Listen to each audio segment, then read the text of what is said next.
நண்பர் அமைச்சர் தம்பி எப்படி இங்கே வந்தாரோ, ஊர் வேறுவேறையாக இருந்தாலும் அவர் சொந்த ஊரிலிருந்து வந்தவர்களாகத்தான் மற்றவர்களையும் நீங்கள் கொள்ள வேண்டும்.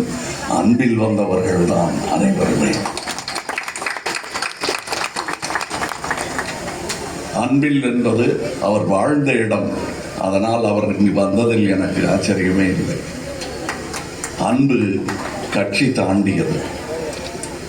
அண்ணாவின் மேல் எனக்கு இருக்கும் அன்பும் அப்படிப்பட்டதுதான். அவர்கள் பிள்ளைகள் எல்லாருக்கும்,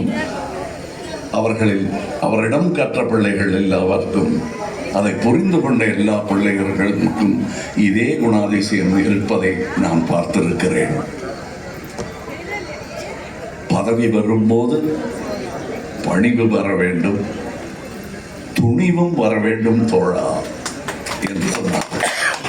பணிவுக்காக துணிவை இழக்கும் சுயமரியாதையற்றவர்கள் அல்ல எங்கள் கூட்டம். இது அன்பில் வாழ்ந்தாலும் பணிவு தெரிந்தாலும் துணிவு மறக்காத கூட்டம். அந்த கூட்டத்தில் அவர் அமைச்சராக வந்ததை விட அதிகம் பெருமை எனக்கு அன்பில் வந்தார். என் தம்பியாக வந்தார். அப்படித்தான் எங்கள் உறவு. நான் இந்த அரசியல் நிலைப்பாடுகள் வெவ்வேறாக மாறி இருந்தாலும் இந்த அன்பு அப்படித்தான் இருந்திருக்கும் என்று நான் நம்புகிறேன். இங்கே வந்திருப்பது ஒரு இரங்கல் கூட்டத்திற்கு அல்ல, இது ஏற்றம் காணும் கூட்டம். இரங்கல் முடிந்து விட்டது. அவர் வாழ்ந்த நாட்களை நினைத்து பெருமிதம் கொண்டு அவரை ஏற்றி வைக்கும் கூட்டம் இந்த கூட்டம். நான் இரங்கல் கூட்டங்களுக்கு தாமதமாகத்தான் செல்வேன், அது தெரியும். என் காரணம், அந்த கூட்டத்தில் எல்லோரும் ஆறுதல் சொல்வார்கள், ஆனால் விம்மி விடைக்கும் அந்த சோகத்தை அடுத்த நாள் உணர்வார்கள்.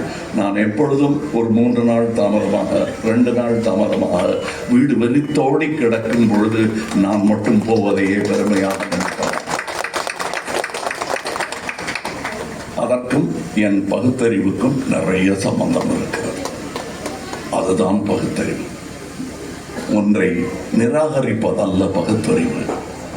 ஒன்றை புரிந்து கொண்டு தேவையான அளவு நாம் அதில் இடைபடுவதும் பங்கேற்பதும் இருக்க வேண்டும். அவ்வளவுதான் பகுத்தறிவு. அதற்கு மேல் இல்லை என்று சொல்வது என் இஷ்டம், உண்டு என்று சொல்வது உன் இஷ்டம். ஆக அப்பப்ப அட்ஜஸ்ட் பண்ணிப்பீங்களா? அட்ஜஸ்ட் பண்றதுதான் வாழ்க்கையை. அவரும் இருக்கணும், நானும் இருப்பேன். அதுதான் பகுத்தறிவு. இப்பொழுது இங்கே